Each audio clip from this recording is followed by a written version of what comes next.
Shalom saudara-saudara terkasih di dalam nama Tuhan Yesus. Marilah kita saling memperbaiki tingkah laku kita, membersihkan hati kita, dan melakukan apa yang sesuai dengan perintah Tuhan.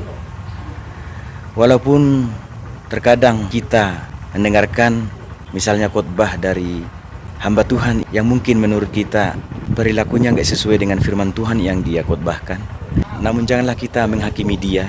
Sebab ada Tuhan yang akan menghakimi dan menghukum dia.